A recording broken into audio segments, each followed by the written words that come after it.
Oh, sound manifests in my education here at Colgate. Like in a classroom or something like that?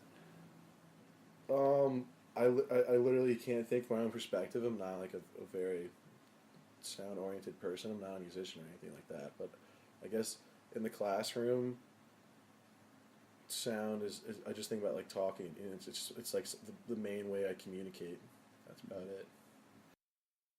Um, well, specifically speaking from a coach standpoint, um, my sound, for example, I think this year we implemented this music into our practice, which we actually specifically wanted it to resemble a game where it is not dead silent, a game where when the student athletes are practicing and whatnot and trying to use their minds in a specific way to add background noise, music, um, you name it, just to sort of try and mimic a real game situation to add more background noise around them while they're trying to make decisions. Um, Took a history of rock course. I learned a lot about sound there. Some general basic music stuff.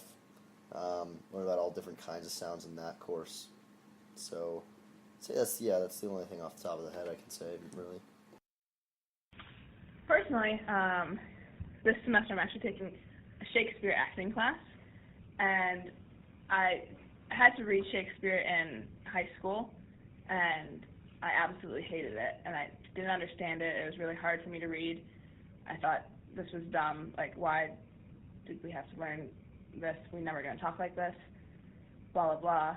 But taking this acting class, it was really challenging at first to, again, be able to understand it, but speaking it and acting it out loud has really honestly made me fall in love with Shakespeare and understand how great of a poet he actually is. And now that I can actually understand what he's saying, it's beautiful, and that's only possible because we're able to act it out, talk it out, not just read it in our head at home. It gave me a whole new appreciation. I've been in history of rock, which is obviously the study of music. So we would listen to samples to educate ourselves on the music of the times we were studying. I've taken video art where I've had to manipulate sound.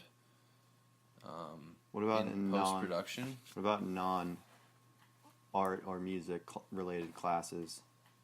Yeah, just the teacher or anything that they show us with an audio component, or maybe laughter. I also think of just general group noises like laughter or murmurs of dread or excitement, whatever.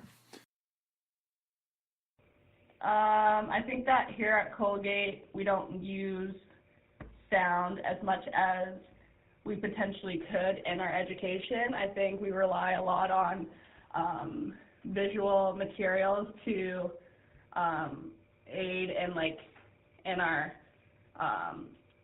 expanding our knowledge of topics and stuff like that. I think a lot of our courses are very literature based, and then from that we then use sound to discuss the topics in that. But I think there are ways where we can start with using sound initially to learn about different topics instead of just relying on visual materials, because I think it's more of an inclusive way of education where we're able to use sound as well as visual materials to educate our youth. Yeah.